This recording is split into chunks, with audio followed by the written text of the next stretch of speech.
drinking the worst coffee. Like this is probably worse coffee than Holiday Inn. Well, I've never actually had Holiday Inn coffee. Because you've never stayed at a Holiday Inn?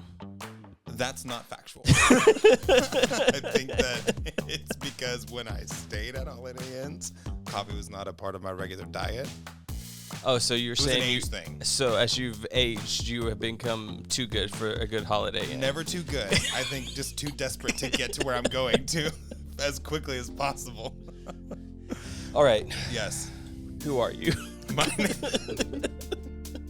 Because my name. Yeah, I'm not Aaron. No, that's clear. Very clear. Yeah. I mean, you are wearing Disney gear, so. Yes, this is my very festive, wonderful Spirit jersey.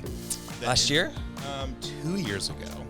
That actually is more of a knit sweater, so really ideal for Florida conditions. But I get more compliments on this walking around Disney than I get anything else. My name is Brian. Hello. Welcome to the On Holiday podcast. I'm really excited to be here. My name is Brian Schindler. I am a Disney fanatic, father of now soon to be three, or father of three, and just loving life. When you say Disney, well, what's funny is we were talking about this as 10 years? 11. Yeah, 11 years. What's fascinating is, you said it before we started. Yeah. There's no way in God's green earth that we would have thought 11 years ago. There was a hat with everybody's name in it. I don't know if our two names would be picked out of the hat. Oh, no, 100%. It would have been, and you, Ryan, Blake. Yeah, and I guess I'm the odd. Are you saying that I'm the oddball at that point? I think I'm the odd one out.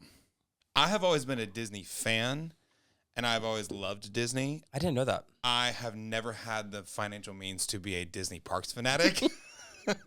Then I got that adult money, and we just decided to do it that way. And just waste it all. Just waste it all. I think we've talked about this. We've talked about that. Disney heals trauma. Yeah, absolutely. But no, it is like, I think, what is it? I tried to start to factor and come up with an average of how much we spent on Disney trips over the last couple of years. And I said to myself, that's a down payment on a really great house, or that's a new car, or but the memories are priceless. So it's all. I try not to think about it too often. Money's not real anyway. That's a different podcast. That's the name of a podcast. Money's not real. Trademark. Brian Schindler. It's been here. Yep. There you go. Okay. Hey, so tell us in 2 minutes, what's your Disney journey then? So my Disney journey was Wait a sec. Why did I use the word Disney journey? It was like we're some kind of I will say that the very first time that I went to Disney World, and I remember this trip vividly, was I was 10 years old. My grandparents had gifted my family a week-long trip at Disney. We stayed in the Contemporary Resort. I had breakfast with Chef Mickey.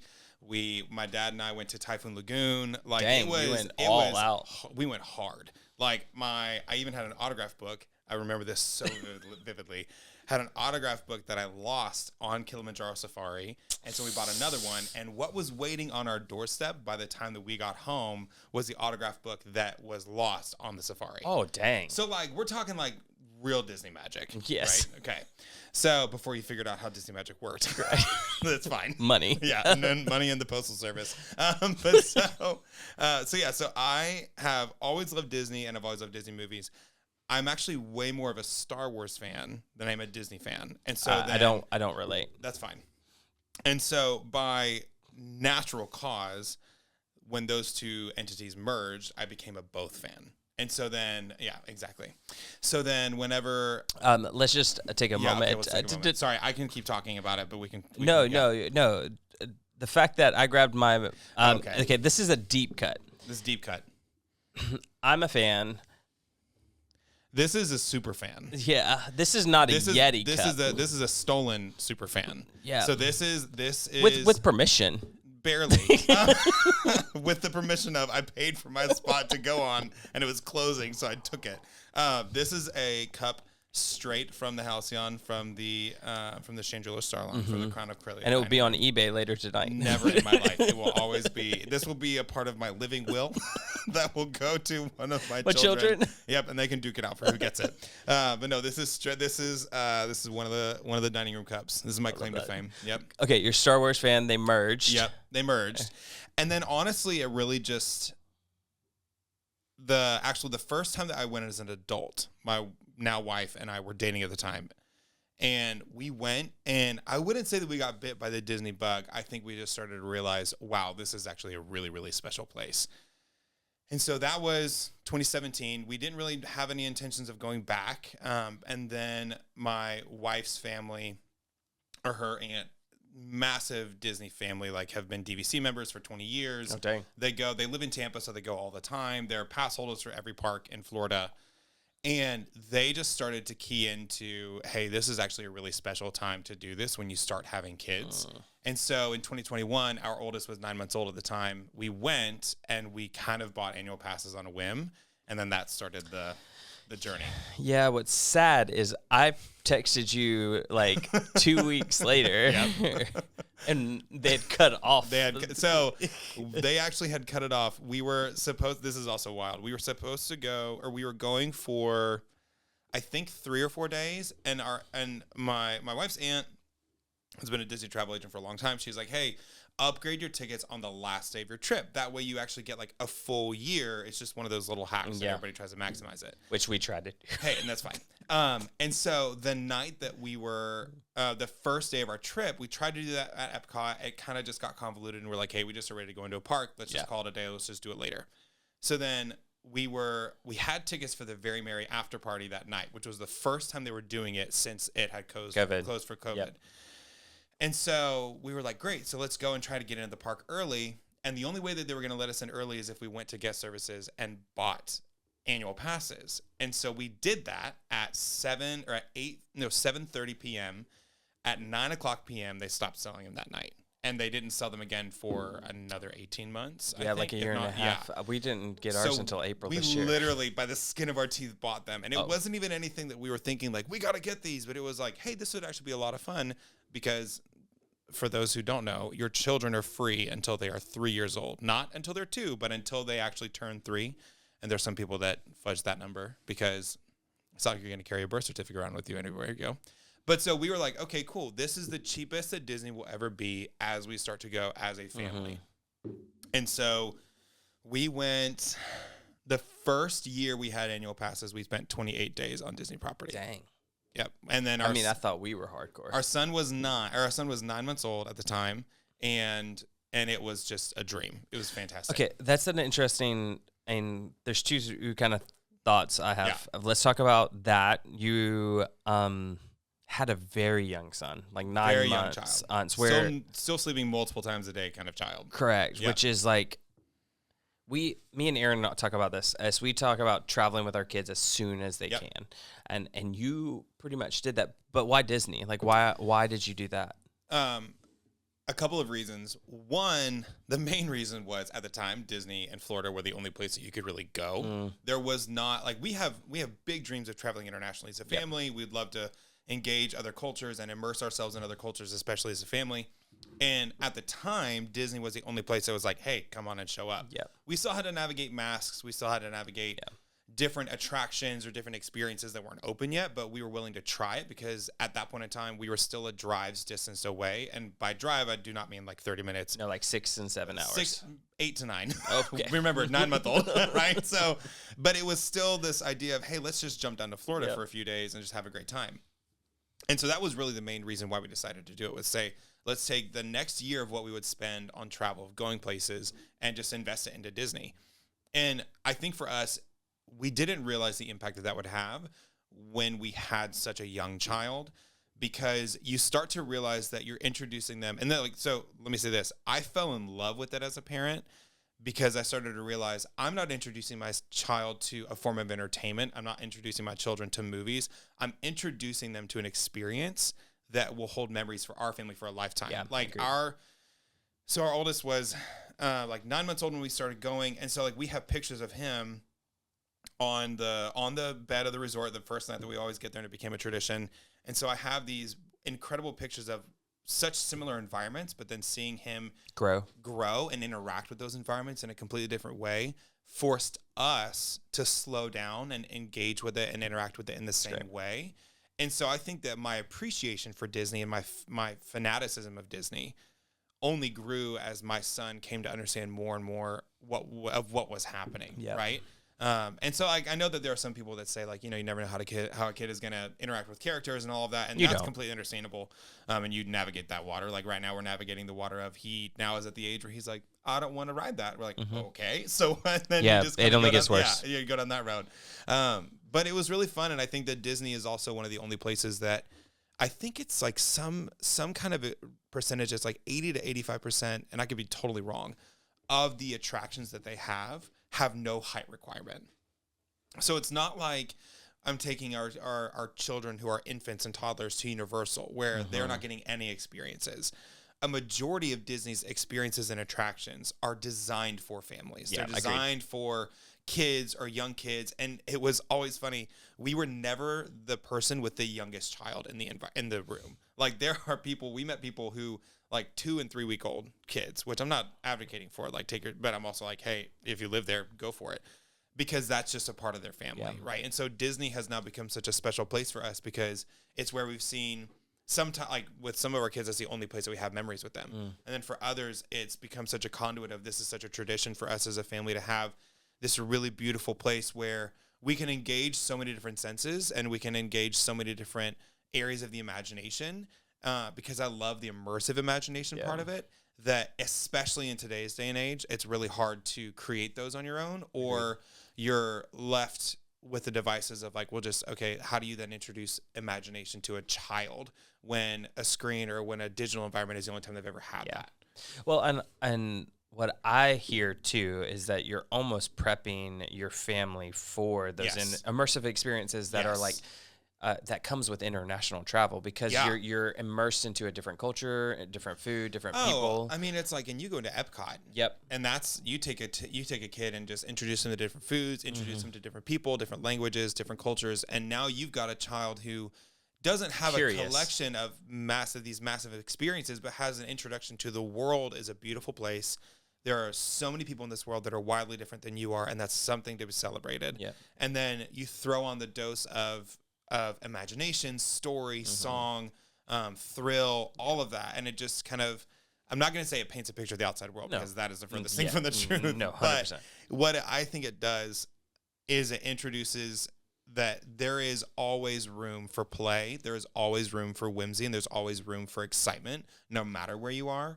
And I think that what we've seen now as our oldest has gotten older and older and can communicate more and can have and talk about what he wants, now he has these memories that he'll talk about, and he's only almost 3 years old. But it's wild that we can pull up pictures and we can talk to him about the rides that he's been on, because we have Disney Bugs and all the rides, and he has these memories.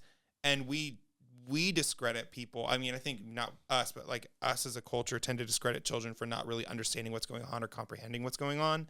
And I think that what we have found is they will relay and remember what you put in front of them, and they'll meet whatever bar you set for them. So that means that, okay, great, we're going to spend a month of the year in Disney World and have these incredible experiences. Then your kids will remember those no matter what age they are. I also have found as a parent, it is way easier for me to disengage with the outside world in 100%, Disney. And be like fully present. Correct. Yeah. Like even if I have to work a little bit, there's something when you walk through the gates, or whether it's just honestly, we've trained our bodies in the sense of like, okay, this is vacation. Yes, we still have to work. Yeah. We went for a week in the summer, which yes, the kids have off, but I don't have off. But we are able to work in the morning and all that. Yeah. So I think you're training yourself in those moments as much. Yeah, and you're forcing yourself to say, okay, am I really going to miss what's happening right in front of me? Agreed. And especially when you've invested all of that money. And I don't think the money guilt part of that is really what should be taken away. Yeah. It should be, okay, this kind of stuff actually happens in front of me all the time, whether or not I'm paying attention or not. Yep. And so when you force yourself into that environment, I think for us, it's also been really cool because it's helped us engage in a way as a family and bring pieces of that back, bring the imagination back, bring the fun back.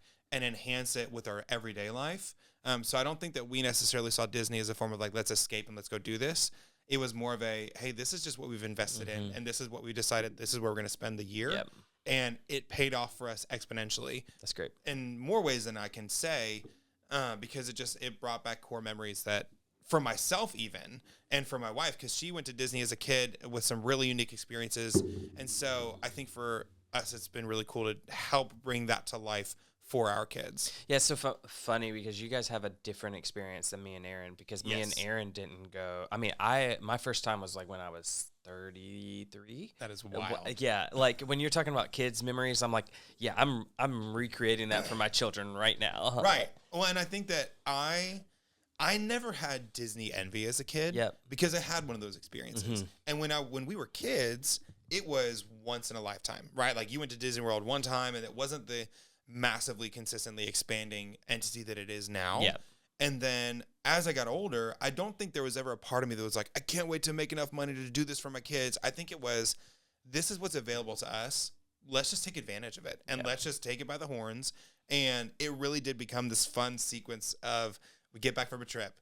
Okay, we're tired. Like, well, like, when's the next trip? and then a couple weeks later, we're like, okay, when are we going again? And I think it was really fun because the first year we hit every single festival at Epcot. We went at least once a quarter, and we stayed in every tier of resort possible. And that wasn't purposeful. That's just kind of how it all fell. And so even looking back now, we're about to we leave in the next couple of days to take our last trip as pass holders. And it's fun to see like, okay, this is pretty much as it would be right when we bought our passes. And it's even wild to see how much Disney has changed in the last few years, because when we started, we didn't have the pass holder experience that everybody had pre-COVID. Yep. It's like pre-COVID, pre-Chapek, pre-everything changing. So all I know as a pass holder is what the last 2 years have given us as pass holders. And so it's even interesting to think, okay, well, in January, they're finally getting rid of the 2 p.m. park limitation for park hopping. Yeah, you can park hop. You can park hop whenever. 8 times. Yes. Which I'm like, by 10 o'clock in the morning. Exactly. And like now I envy that because that's the carrot that's being dangled in front of me. Yeah. But I don't regret not having that because the last 2 years have. You don't know I don't know anything different. Right? Yeah. Well, and me and Aaron talk about this as to your point. We started going in COVID and we had to navigate masks and all that, but I would say it was one of the most magical times at Disney because let me tell you something. the there was like probably a fifth of the park was full. Oh, man. So you just jogged my memory because I forgot. So we had just found out that we were pregnant with our oldest. Yep. And so we decided to take bucket list trip, right?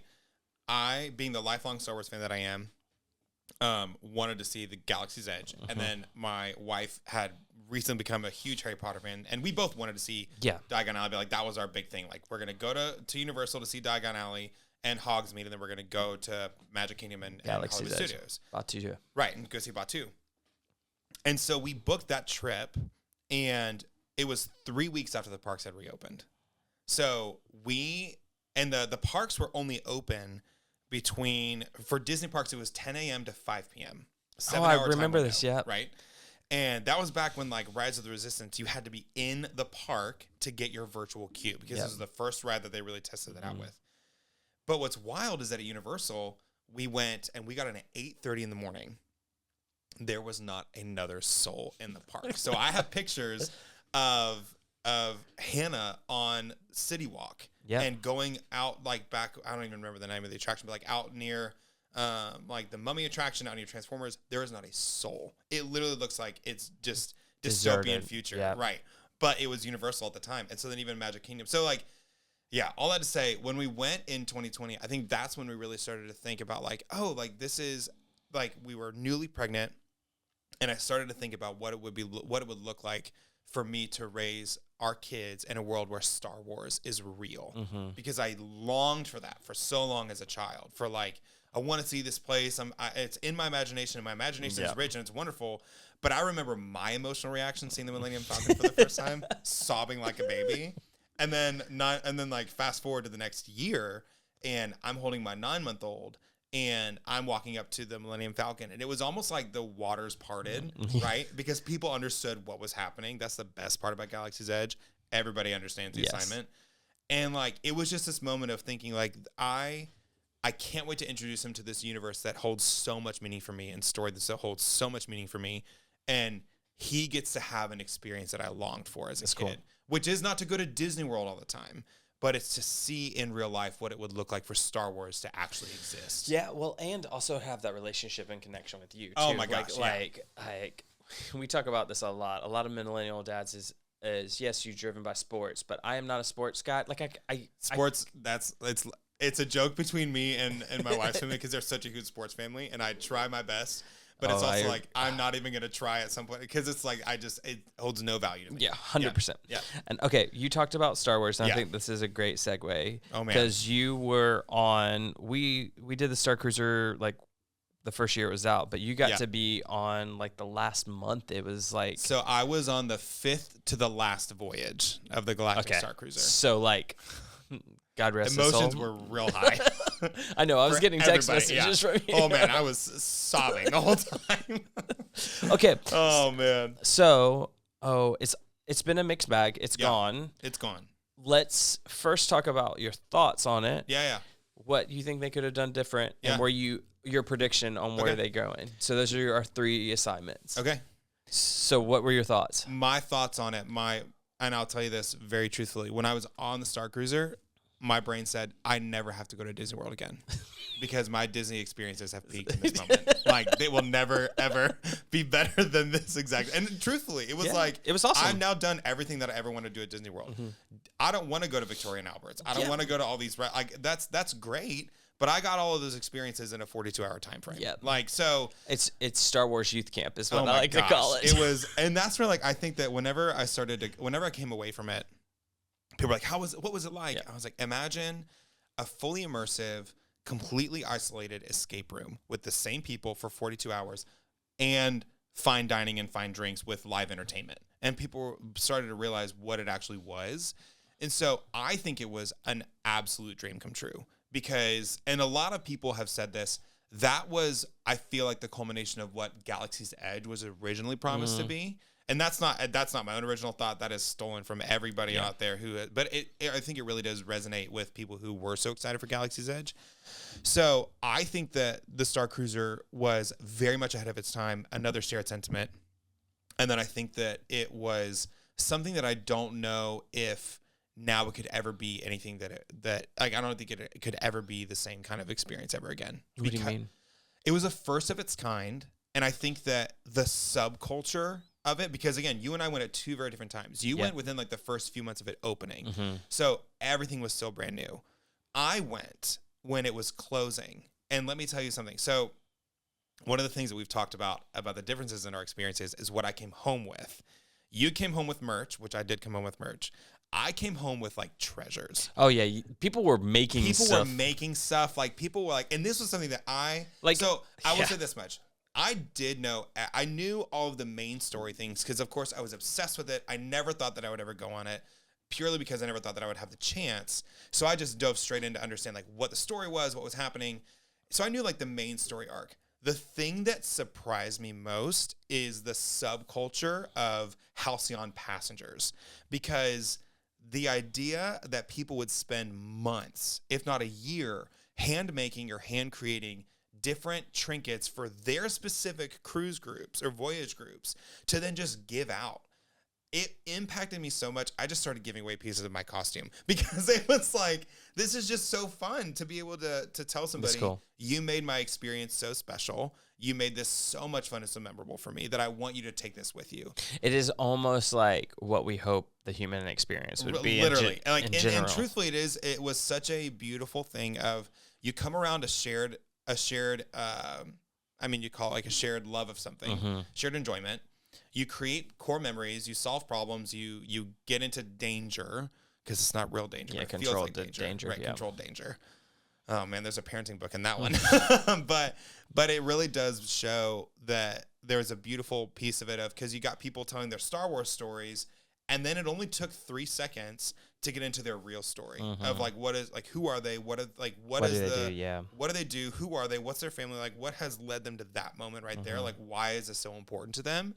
And I think that that's why it left such an impact on me, because now my mindset is not, how do I recreate that experience, but it's more so great. I just experienced 42 hours of some of the kindest people in the world, and none of them looked like me. None of them sounded like me. So how can we just take that same idea and same truth and give that out to the rest of the world? That's so right. It really did, like, it was very much one of those mind, body, soul experiences where it impacted me in every single way possible. And I left very, very sad that it was done. Oh, I agree with you. I used the example youth camp, but it's the exact same feeling. Like you leave and you're man. My life is never going to be the same. Like I'm never going to have this emotional high. And you're like, wait a sec. I was sitting in the airport on the ground because I was like, my brain because it was like, I went from Chandrila Starline, Crown O'Crellia dining room, eating my delicious breakfast, to sitting in MCO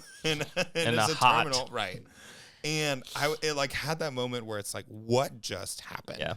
And it was one of the coolest things to be able to say, okay, this is now a piece of. This was one of the things that I never thought that I would ever be able to say. I am both a piece of Disney history, but now, to me, which holds more weight, I'm a piece of Star Wars history. Mm-hmm. And, like, that's a really cool thing to be able to say of, no, I read a statistic. Okay, I hope I get this right. I will maybe not fact check. Soarin' over the world. Yep. Churns more people in a week than the Galactic Star Cruiser did in its entirety of its existence. That's kind of wild. Soarin' US or Soarin' over the world does I think it's like about 150 to 160,000 guests per week on that one attraction. You multiply that times 52, that's how much they do in a year.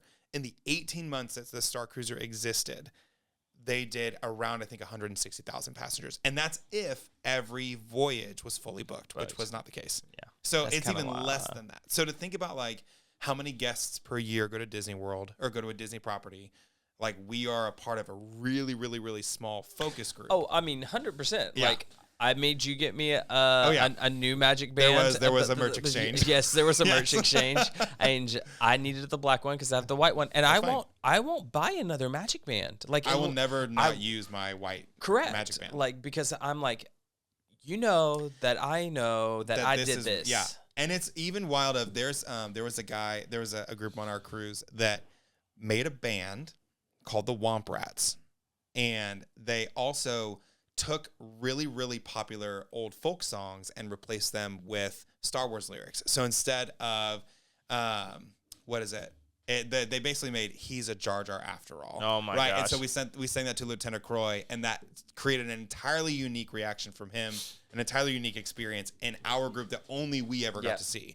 But what's also fun is that they made enamel pins. And they handed out, I think, an enamel pin to every single guest. And so I'm going to start wearing that when I go to the parks. And so I know that if I see somebody with that pin on, we were not just a part of the same experience. We were literally a part of the same voyage. Yeah, it's kind of wild. That's what's really wild of like the amount of intentionality that goes into those kinds of things that I think no future Disney experience will ever be able to say that happened completely organically. Hopefully. Well, not even hopefully. There is a part of me that this is where I would love your thoughts. Yeah. Marketing is why it tanked. 100%. Yeah. We talk about this all the time. Marketing and I also do think that from a target audience standpoint, if you look at the financial demographic of the Star Wars person, like they did hit hard. And all the bad press about it was the people that didn't go. It was just about the price. Like, and I think that the term Star Wars Hotel is the first thing that was the scarlet letter that was put over it. And I think that Disney was trying to do everything they could to not spoil the experience, but for those who don't know, I work in marketing, and so they kind of needed to give people a better understanding, and they did. Like the copywriting and everything like that was good, and it was really descriptive if you were in the right universe, like if you were fully immersed in that universe and you could tell.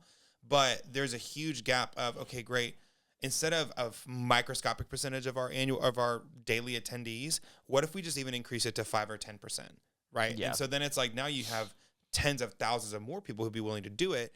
But also there was such a difference of like, is this an add-on experience or is this a standalone experience? Well, me and Aaron talked about it too. It's like, I don't know if they did enough to save it. Like I think that there's a level of it that I have some thoughts that I don't want to go down, Yeah. but I'm just saying that they discount almost everything around Disney, and when they need to keep profits up and margins up, and they didn't do that. So that tells me, yes, they did annual pass or whatever, but like that's just like that's expected. Correct. That's not anything special.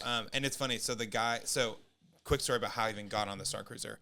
When we were talking the whole day that it was finally back up and running for booking. I was in Hollywood Studios in July, saw somebody who like in the early morning, I had rope dropped it with a buddy of mine, and there were obviously Halcyon passengers there, and I was like, oh my gosh, like have you had this cruise booked for months or for a year? And they said, no, we actually just got it 3 weeks ago. And so they told me about a Facebook group, and I joined the Facebook group, and I just put out there, I was like, okay, I can spend all of my time on this Facebook group, and that's completely just going to be like, I can't because I have bills to pay. Correct. You're an adult. Should I? Yeah. And so I put out there like, hey, here's who I am. Here's my Instagram handle. Like I'm a dad. I'm a big Star Wars guy, lifelong Disney fan, lifelong Star Wars fan. I would just love to join if you have space. And then didn't hear anything for weeks, which I did not expect to. I never expected to even be seen in that group because there were thousands of people. And then this guy, I'll never forget him. His name is Nathan McMahon. He's a dear friend of mine now. And he reached out to me and he was like, hey, we have an extra spot. And we decided that you would be a great person to fill it. And I booked my trip that night. And so it's like, I remember that text message. Yeah. And it was like, because it was this thing of, oh my gosh, this is so wild. And what's even more wild is that he just had so much knowledge about how it was built. He has friends that he's really close to the people that did it and did a lot of stuff with it. And so he had a lot of interesting perspective on the ups and downs of it and what it was like to operate it. But then I think the general consensus is that, like you just said, there was not enough done to save it. Mm-hmm. And I think that's what's hard is that you take something from an Iger era idea into a Chapek era operation, back into an Iger era operation.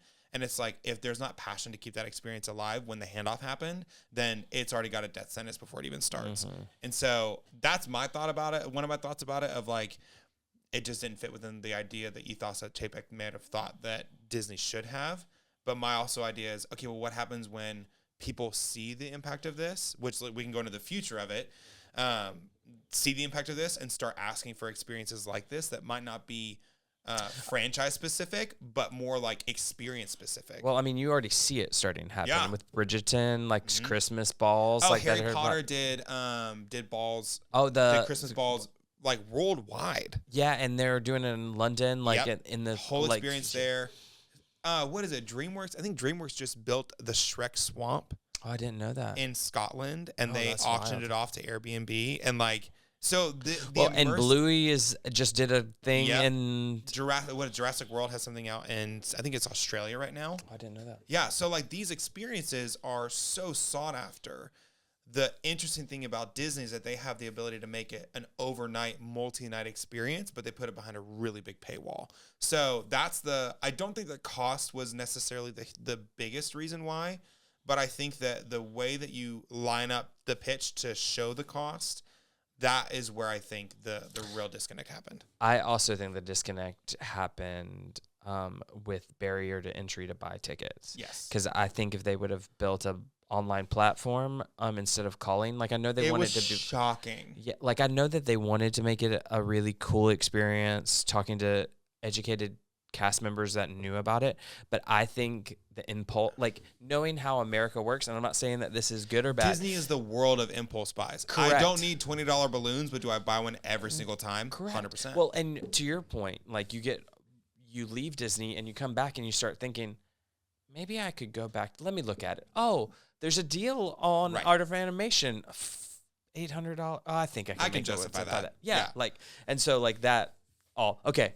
Hey, we've talked about that. I also think your input about Chapek is very fascinating, especially when the middle piece of that is sandwiched between Iger, and Iger's the one that dropped it. I'm just saying.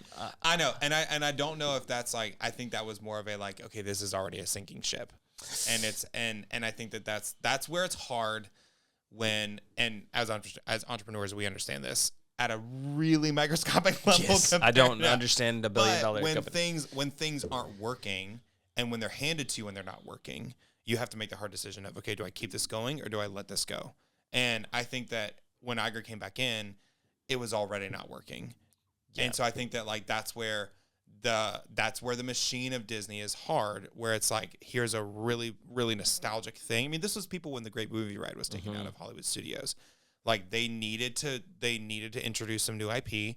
They needed to revamp some things because Hollywood Studios was not where people were going, and it was kind of due for upgrades.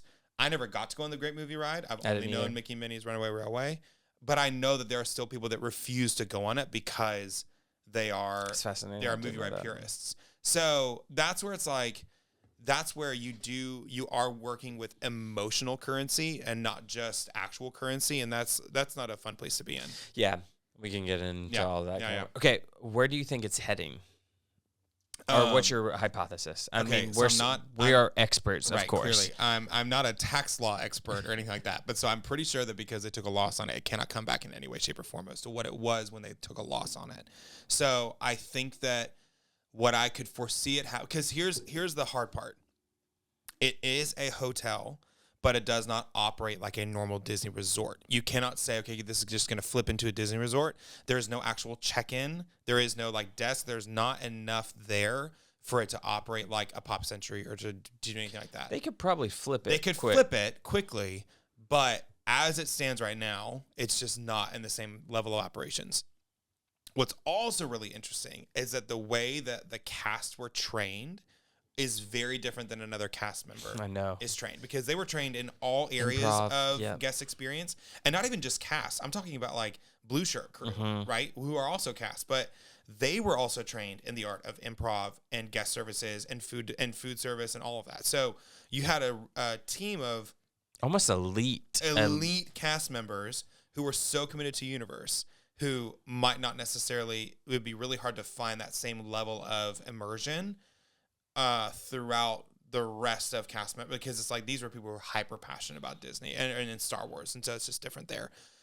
So I foresee it coming back in some way, shape, or form as an add-on day experience, because I do think that they will still connect it some way to Hollywood Studios, because that's obviously where it is proximity-wise. They already have the transports there. The hard part is that those transports are not built currently to handle mass amounts of people, right? So I do think that if it were to come back, it would be a bookable experience. It would be much like a Sabi's Workshop or a Droid Factory, because they would have to have some way of managing the crowd. And so I would imagine that they could take all of the things that we did, right? So bridge training, engineering room, lightsaber training, and just make them shortened experiences and kind of give people like a taste of it. Maybe they share one meal there, because the outfit is still great for 300 to 350 people, right? Oh yeah. And so I don't think it'll be a cheap add-on experience, but I could foresee it being another add-on experience. Do you think they'll ever turn it into, I mean, with all those an actual rooms, hotel? I don't know if they would ever resurrect. So Disney's never actually resurrected a retired experience. Yeah, I'm wondering if they just. I think that they'll turn it into a resort. They'll either do something completely, or they will try again with another franchise. I've said that like you could talk about this, and you could do this as like Disney princesses. Yeah, we've talked about that. I think there'd be a really big success, because then that, like what you've done is you've taken it from one franchise now to just like character style, right? So now, and then you can have multiple universes and multiple plays into that, and Disney already has worlds and content and IP where all the princesses exist in the same universe. So this is not where I thought we would talk about this, but that already exists. So there is no, like the play between universe is so much different and so much more flexible than Star Wars, because Star Wars was such a niche in that. And you have to commit so hard to create an immersive Star Wars experience. But then now you have the Frozen world, and I think is it Shanghai that is about to open, or has already opened, that looks far and above any other world that has ever been created by a Disney team. Which I'm like, I would go just because that sounds amazing. Yeah. And so I think that's where it might not necessarily be franchise specific, but it might be character style specific. Yeah, I get that. It's fascinating, because I do think that if Disney doesn't figure a way to capitalize it, I think this is where Universal could come in and like kind of dominate if they have the right people and the right marketing, because to be honest, Harry Potter, like, I'm surprised that something like this doesn't already exist. Exactly. And that, if you look at the Star Wars audience versus the Harry Potter audience is probably, I'm just going to say double, if not quadruple globally and on it. To be a big Harry Potter fan is a lot cheaper than to be a big Star Wars fan.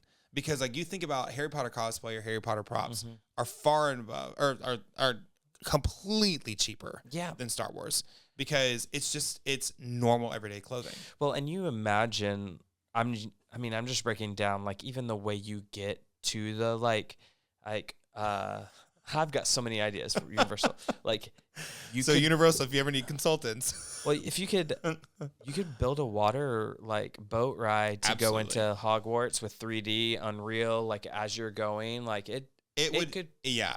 And I think that even like going through like on Hagrid's motorbike adventure, like that walkthrough is as immersive, if not more so, than Galaxy's Edge. Yeah. And I think that that's where you see that it's just like, you take the train, like if they built the train all the way. We're creating our ideal unique experience, and this is dangerous play. Yeah, it is definitely. Hey, but to your point, like I think Disney has to figure it out, because they did win awards for Star Cruiser, and I would say, hey, you work in marketing, I work in entertainment. I think by far it's one of the coolest entertainment pieces that have been released in several years. Oh, and definitely, and everybody is saying, like, or not everybody, a lot of people are saying it was ahead of its time. And I said, no, I think it was absolutely the right time. Correct. And I think that Disney did it and did it well. And I have not met a single person or seen a single person who said it's not been worth it to go on it. Because even like, Hannah's family, they went on the very, very, very first voyage for the public, right? Obviously not the press one, but they went on the very first one. And my aunt-in-law, or whatever, however you phrase that, is not a Star Wars fan at all. She had the time of her life because she was like, why would I not have fun? First off, they didn't know that there was a huge game involved. She was like, the food alone is unbelievable. And it was so cool to see that they really did. They did the Disney thing. They hit it out of the park from an experience standpoint. Yeah, I mean, you look at the way that you are brought into Batu, even. Oh, my gosh. the way you don't leave Star Wars. Correct. Well, and the way they've built Rise, they took everything that makes Galaxy's Edge and Batu great, shoved it into this little capsule, and made it even better. Have you been to Batu since it's closed? Yeah. Okay, and like the whole how the whole thing is open, and I'm gonna go tie my ribbon next week. It's like a probably lament for a little bit. Yeah. I mean, we were trying to, like, I really wish Logan could have experienced it, and we didn't. I know we didn't have Logan experience it because it's a lot of money, but he couldn't. Like the lightsabers. Age is like 7. Like you're not, like, so he hit. And that's where, like, our oldest was like, oh, I want to go on Dad's Star Wars trip. And, like, part of me now is like, oh God. Like, it's like, we're going to create something. But it is one of those things of it. I am very sad that now there is whatever comes from it. Yep. For us, it will always be compared to the very first thing that we ever got to experience like that. God rest the broken road. R.I.P. R.I.P. Star Cruiser. Okay. We're going to wrap this up. Star Cruiser content. Okay. Great. Yep. I also think, we have to talk about this. Sorry, I lost my train of thought. You're fine. We talk about Star Cruiser and how they build experiences. I do think Disney just released Jollywood this week. We do need to talk about this. You and me were talking, and you were like, I heard it was great. My wife just went, and she is a beautiful soul that will never say anything negative, but she's wonderful. I've never seen the woman more disappointed on the phone for it. I think they rushed it. Like, and it's marketing. Like, it's two things. Like, I think they're really. She told me about it, and I was like, I get pass holder news. I get all this stuff. Where was any of this supposed to be talked about? Well, and also the way they made it feel, like with the language, like speakeasies, and like it was like, oh man, like Disney, you're not a speakeasy park. Correct. Well, they could have made it, but they've like have to go like, and it felt like you got to like open back doors of the Tower of Terror if you want there to be a speakeasy vibe. Like, they had 1 foot in and 1 foot out. Like, they were, like, non-committal. And from what I see on the social media standpoint, a lot of influencers are like, To the point where people are asking for refunds for trips that they haven't even gone to. No way. That's so sad. I think that after hours experiences at Disney World are so hard to really push for and see the value in. So like when we went to the Very Merry After Party in 2021, I was like, cool, extra time in the park, all this stuff. I get sugar cookies and hot cocoa, whatever. But what's funny is that they brought it back, and then now I'm seeing the content and people who are going to this year's Very Merry After Party. I'm like, where was that when I was going? Like, it is a totally different experience. There are unique characters. Like, and granted, at the time, character meet and greets were not happening. Yeah. But it's like, okay, put them 6 feet away or put them behind a velvet rope like you've done with every other character. Like, that doesn't make any sense. But even like things like Christmas ornaments, all that stuff that you're just getting. So I think that when the bar is raised so high and there's such a demand for things like Not So Scary, for Very Merry After Party, and when your after hours events are so minimal and there's not that many, you can't afford to give 50%. Yeah. Like Disneyland has after hours events all the time. Yeah, like once a month. Right? Yeah. But they do it seasonally themed, all of that. So they've just kind of turned it out like a machine, and it's just like cool food, cool meet and greets, and that's pretty much it. But it's worth it for some people. But and this is where I've even come to the understanding of Disney World is still always going to be a once in a lifetime trip for most people who go, because there's such a huge international audience. Yeah. And so when you have that international audience at play, everything you do has to be at a level that people are coming to expect from word of mouth, not from digital marketing, but from word of mouth. Yeah. We would also say our take on after parties is what's valuable to you. Yeah. Because if it is meet and greets, special parades, shows, great. If you just want to go ride the rides, we would say go the day of to ride hit rides. The park the day of the party. Yeah. Oh yeah. Like it's like COVID level. Oh yeah. Like, it's like I think there's actually a legitimate percentage. I think it's 40% less people in the park. Yeah, it doesn't surprise me. No, because nobody wants a subpar day at Magic Kingdom. Well, as a pass holder or as somebody who's been more than a dozen times, I'm like, sure, I'll do that because I know what I want to do. I know what I can hit and make it a great day. And then I'm back before park hopper. Well, what's fascinating too is if only thing you're missing if you plan those days right is the fireworks show. And it just depends on if you really like the current fireworks show or not. Or the fireworks show at all. I'm the Scrooge of our family. Actually, we're a family, and we'll transition after this. Our hot take is we don't like Magic Kingdom fireworks because of people. Listen, because of people. Just the human race. Yes. Just as a blanket statement, because of people. That's why we don't like fireworks. We would say Fantasmic is way better experience. Fantasmic. Listen. You sit down and the fireworks. You have a seat. Yes. And if you're really smart, you do a dining package. Oh, yes. Although, dining package doesn't always get you the best seat. Well, when we did it, got you a great seat. Dead center. Well, halfway up, right in the middle. We got a great seat just showing up. Perfect. We're the and bottom you can row. even get a turkey leg or a pretzel while you do it. With no big issue. That is my favorite part and my least favorite part of fireworks is like, oh man, this is gonna be great. Everybody's sitting on the ground, we're ready, and then everybody makes you stand up because of the. Oh my gosh! I get it. Fire and then you literally just stand there and you pray and you say, "Okay, Lord, please let nobody trample me." Correct. While everybody decides to either mosey out the park or beeline it over to Adventureland for Jungle Cruise after fireworks. Yep. But that's my hot take. Okay, as we end, yes. I know that. Sometimes you do lightning questions at the beginning, sometimes middle, end. We're going to end with a bunch of lightning questions, okay? I'm ready. I don't know how many. I'm just going to go off the top of them. Yep. Favorite park? Hollywood Studios. Favorite resort? Wilderness Lodge. Ooh, I've never been to that. Well, we have been to that one, but we haven't stayed at that one. Okay. I'm sorry. Wilderness Lodge at Christmas time. Oh, specific. I'm going to get real specific. Favorite snack? Oh man. I'm already overthinking it. I'm gonna go tachos. Ooh, good choice. Yep. Favorite drink? Blue milk. Ooh, we would say cold brew. Black calf. Black calf. I dig it, but there's blue milk has nostalgia big time. Okay, what park would you close? Epcot. Really? I'm fascinated by that statement. I know it's a lightning answer. Do you want a long form response? I want a 30-second response on why you would close it. They are trying to make what has turned into all-day adult drinking into a family-friendly park, and I don't know if those two things will ever actually coexist. I see your perspective on that. Yeah.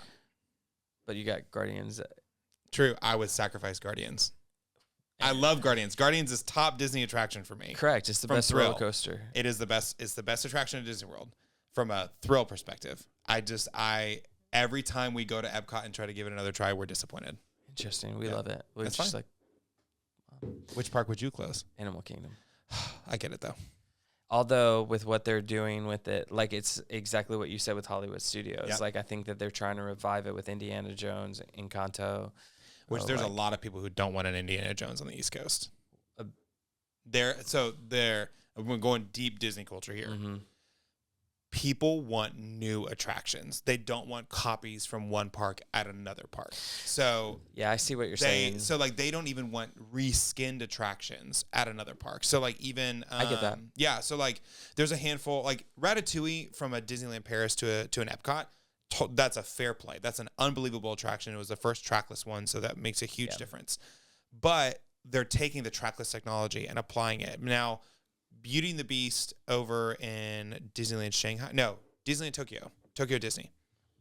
I'm 99% sure that's where it is. That looks like it's actually the first iteration of the new technology that is completely different because they've introduced new ride animatronics and technology that has never been in any other attraction. So if you haven't seen it, like look up the Beast transforming from the Beast to that's cool. And it's like it looks mind blowing, and everybody that has ridden it has said they still don't understand how it's done. So I appreciate that the replicating ride technology when new technology is introduced. Yeah. But reskinning a regular attraction is usually not enough to get me excited for this is going to be great. I get that statement. I think my hope would be, and this is not what they've said, but like what we've talked about this with Pirates. Like I want to see the Pirates on like Disney Sea, like in Tokyo. Like so it's just like But to your point, they're probably not going to do that. And I think even culturally things just translate differently. Yeah. Right. Okay. AKA Tron. I have not ridden Tron yet. Ride Guardians instead. What international park would you visit first? Disney Sea. So that's where you're going next week? No, just kidding. No, no. I would want to go to Tokyo Disney Sea because of the hype and just like all the new content that I've seen about it. Yeah. Originally, it would have been Disneyland Paris because I want to go in the castle and they have a whole walkthrough. Oh yeah, the Maleficent is in the all bottom. that stuff. Okay, the last question. End us out. People who are nervous about taking their small children to Disney because they don't think that it's going to be a great experience for them or their child, how would you say to craft that? If they are under the age of 1, I would say just remember a vacation is not a vacation when you have infants. It is your daily life in a new environment, right? So if going into a new environment where you're going to be dealing with a lot more people than you've ever dealt with on a daily basis, and you're like, you know your children best. So if it's like, great, we really want to do this before because they're free, don't force it if you're not going to enjoy being with your 1-year-old at Disney World, right? Because Disney World is also a beautiful collaboration of the human condition. That's a great way in every way, shape, and form. So if being around people who are short-tempered or who are impatient is not your jive, then maybe not go to one of the most populated places on earth all the time, right? So, but if you really want to make it great, then the more flexible you are as a parent, the more enjoyable that experience will be, which is why, hot take, I love Genie Plus, and I've always loved Genie Plus because Genie Plus gave parents of young children flexibility and structure, which was currently not available at a Disney park. So, I would say be really realistic about how you handle large crowds because also children feed off of your own energy. So if you're not having a good time, then your infant children are not going to have a good time. Now we're in the toddler range. So I'm very grateful that our oldest still loves a stroller, right? Because that means we can just pop in the stroller, have a great day. Because as long as we give him a snack, he's chill, right? And right now we're in the new phase of ride refusal. I don't like the term ride refusal, but that's just kind of what it is, where he just doesn't want to go on something, and that's fine. And so it's, am I going to have the attitude of I'm here to make memories or I'm here to ride rides? And so what we have found is the more freedom we give him to make the decisions of what we do, the more we actually end up enjoying ourselves. Yeah. Obviously within reason, right? We still have a schedule. We still are big pro tip, go back to your room for a nap. 100%. Like I tell everybody this all the time. If your child is taking a nap in the middle of the day, go outside of the park. 90% of the time, you're going to have a much better experience re-entering after you've been refreshed, rested, napped, and in an air-conditioned room for a long time. But it's always worth it. We've always thought about skipping it or like seeing if he'll nap in the park. We just don't have one of those children that naps without total darkness, which is fine. You can't find that in Florida outside of a hotel room. But so there's a bunch of things, but ultimately flexibility is the name of the game. Brilliant. That was my short TED talk on how to be a Disney parent. No, we would totally agree with you. Yeah. Like I want you to disagree with me on something so we can get a spirited debate. I don't have anything. Okay, that's fine. Well, maybe next time we have you on, we'll figure an argument I'll talk more about how I don't like Epcot. Yeah. Yeah, that's fine. That's fine.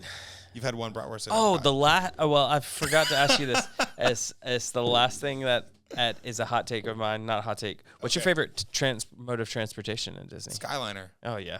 Oh, I don't even think there's ever an option for that. Yeah, there's no.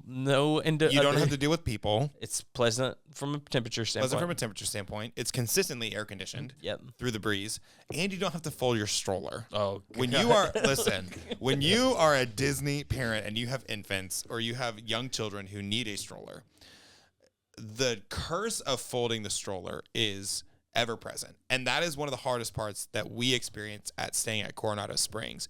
Love the resort. Couldn't stand the fact that it's only buses. I know. I would 100% agree with everything you said about that resort. It's awesome. It's beautiful. Yeah. Dare I say one of the most beautiful resorts that's on property. 100%. And if I have to work at Disney, great place to go. Yeah, 100%. That lobby is massive. Yes. And great workspace. Great coffee. Great drinks. Yeah. You're doing it. But the worst. I'll have to tell you a story that happened after we get off. Thanks for watching and listening. Don't forget to subscribe. And where can people follow you? They can follow me on Instagram. You can follow me on Instagram at Brian Schindler. It's pretty much there. You'll see my face, see my family, and probably see Disney. I do love posting Disney content.